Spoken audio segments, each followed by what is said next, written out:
Oraya tabi olatlar bacan bu hanımın anıgılı sana teknolojiyan abarudanya kaldı. Ben bu terikten ayar tutar ile ben emiye onun jarıktanabın.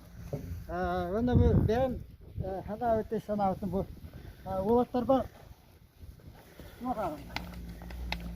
Abarudanya Baştan turan bu bilgi devlet Yakınapak erici genabı. Onda olanı bu devlet ayar tutar ile Sputnik'a şey itiram olabı. Olen ehlitin körelere devlet saytı akbıt, devlet razırvatkalı akbıt, barkın körel akbıt. Bu Sputnik'a şey itiram bir dakika ilan köy hakat. Bu yahat da bu manlık böyle. Şiirler bağırken ayaktibetin yine antena tamam naydır hep de. Bana böyle yem barı olan karı manyak hep de yok. Bu sakayırda takım baran kalakatna yoktu sigahta yoktu yok bu ondan manna bari yakıt kayakıt bitti. Öyle ne yakamanda bir arasiya. Baran kalakatya besplatna yanda hep. Kalaman tutturagat açıttıgut. Aha yok Sputnik'e telefon gelir hep de. Yaz daha bulukta. Binayı biz onu kanaydadık hep de. Bu mane yeret yagan, ona kayda ilgili gitin, kayda kabarın yiyin hep. Ona bu tuğda zararlıkta, ona bu spesiyalne keş. Adakay bakar keş. Tümlüğünü tuğuyar, udağını tuğuyar, uğuk gildet. Akıtı yiyemeyeceğiz hep de. Telefonu da dönüyor, mane bir tuğra tuğda. Ya вот keş yok buladı.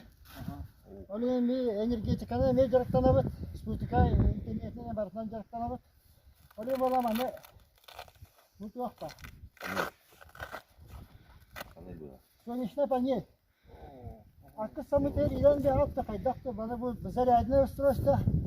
Bir bakız vakta. Sputnik'a telefonu çok barıtı garsa kadar barıtını ihtiyaca hep.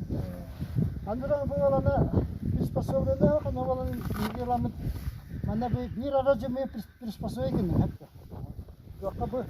Bu köyga Sputnik'a telefonu razılattılar. Atını da guduk bakıyordum atan gibi yakın. Tam 12 volt nadı hep de. Atıtta git bu standartına doktor bu hıcalar. Bana ilağı. Doktor gitin. Telefonlar gitin, gadgetler gitin hep de. Aha. Bu valla huri bütün beğen bu başa telefondan tel. Hep anı balona tutarım ana. Yok.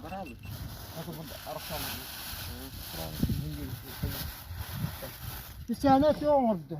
Yine anam. Çok vallahi bu Sputnik'a telefonu iterken hep bu David. Anı balona bu kakan mıydı? Telefon dedi. Anı balona bu mana bu. Arızıyama bu. Mana bu kul bakın kedi. Bu kulu ha. Anam nak yakan.